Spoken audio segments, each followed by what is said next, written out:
Welcome to Policy on Demand's Week in Review. I'm Scott McCandless. Last week, the One Big Beautiful Bill was enacted into law, and Speaker Mike Johnson and Senate Majority Leader John Thune, as well as President Trump, not only achieved a major policy victory, but they now have built up a reservoir of political capital. So, how will they spend it? And could there even be further reconciliation bills?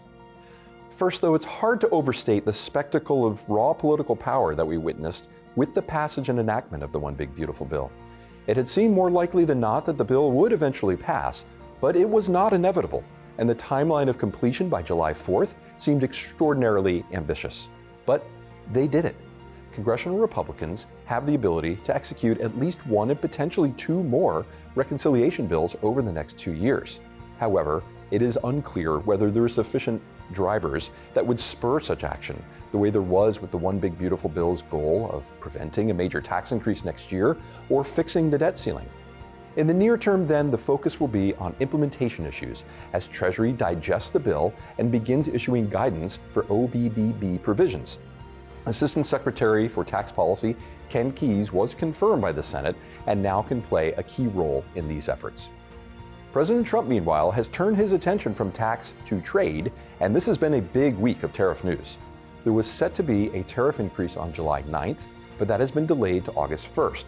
President Trump on Monday and Tuesday issued almost 24 letters to various countries, announcing a range of tariff rates that they could face, ranging from 25% to 40%.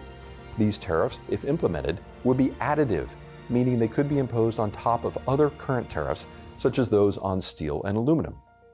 These new proposed tariffs and the new August 1st deadline are intended to help drive negotiations with each country towards a trade deal.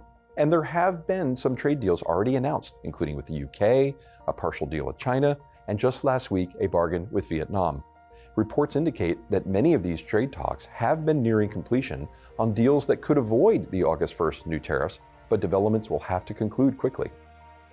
The Trump administration is also moving forward with various trade investigations to determine whether other trade sanctions may also be warranted.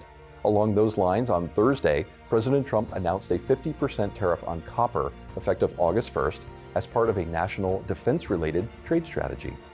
And to bring the trade and tax circles together, there are also ongoing complex negotiations with OECD countries around implementing Pillar 2 and whether and how to address U.S. demands to provide relief from that process for U.S. companies.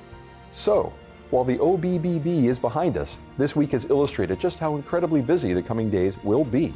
So stay with us for all the unfolding tax policy and trade policy developments. Take care.